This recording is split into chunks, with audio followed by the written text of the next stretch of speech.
సార్కి రావాలంటే కొదురుపాక పోవాలంటే చాలా ఇబ్బంది అవుతుంది. మళ్ళీ గురికాల ప్రతి వార్లకు చాలా ఇబ్బందులు అవుతుంది పోవడానికి. ఈ బ్రిడ్జ్ కొరకు ఈ విలాసార్ గ్రామం బ్రిడ్జ్ చాలా ఏళ్ల నుండి ఎవరు పట్టించుకునే నాదవులు లేదు, ఎవరు లేదు.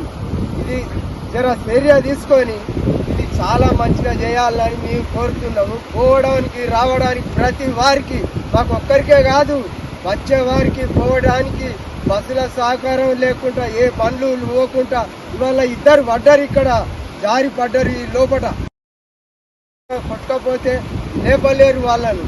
అందుకొరకే దయచేసి దీన్ని పట్టించుకోవాలి. కాంగ్రెస్ ప్రభుత్వం కాబట్టి చాలా ఏళ్ల నుండి ఇది పడబడే ఉన్నది. ఇలాగా చాలా ఇబ్బందులు అవుతుంది.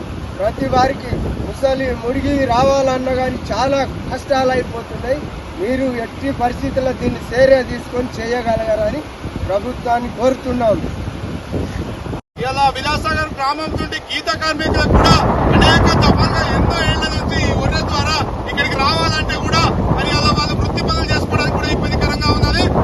విలాసాగర్ గ్రామం గుండా ఘర్షకుర్తి వరకు మరి ఈ రోడ్డు మార్గాలు అనేక మంది మరి ఇక్కడ ఉన్నటువంటి చుట్టుపక్కల గ్రామాల్లో ఉన్నటువంటి ప్రజలు, ప్రయాణికులు మొత్తం అందరూ కూడా ఇలా విద్యార్థులు కూడా కాలేజీకి వెళ్ళేటువంటి మరి విద్యార్థులు, చిన్నపిల్లలు స్కూల్ కు వెళ్లాలన్నా ఇలా జగన్పల్లి నుండి ఇలా విలాసాగర్ గ్రామంలో ఉన్నటువంటి స్కూల్ జడ్పించే హై స్కూల్ కు వెళ్లాలన్నా ఇబ్బందికరంగా ఉంటుంది. మరి విలాసాగర్ గ్రామం నుండి కాలేజీకి వెళ్లాలన్నా కరీంనగర్, వేములవాడ, సిరిసిల్లకు ఇక్కడ ఉన్నటువంటి విద్యార్థులు వెళ్లాలంటే ఇక్కడ మొత్తం ఇబ్బందికరంగా ఉంటుంది. ఇక్కడ ఉన్నటువంటి ఒర్రెను చూస్తున్నట్టయితే ఈ కొదురుపాక విలాసాగర్ మార్గం మధ్య ఉన్నటువంటి ఒర్రె అనేక ఏళ్ల నుంచి దఫాలుగా ఇదే విధంగా కొనసాగుతా ఉంది. ఇక్కడ ఉన్నటువంటి స్థానిక ప్రజాప్రతినిధులు ఏ ఒక్కరు కూడా కనీసం ఇప్పటి వరకు పట్టించుకోకపోవడం దుర్మార్గం. మరి ఇక్కడ ఉన్నటువంటి చిన్నపిల్లలు కనుక చూస్తే ఇలా వాళ్ళు కరీంనగర్ కు, సిరిసిల్లకు, వేములవాడకు వెళ్లాలంటే వాళ్ళ వ్యాన్లు రాకపోకలకు ఇబ్బందికరంగా ఉంటుంది.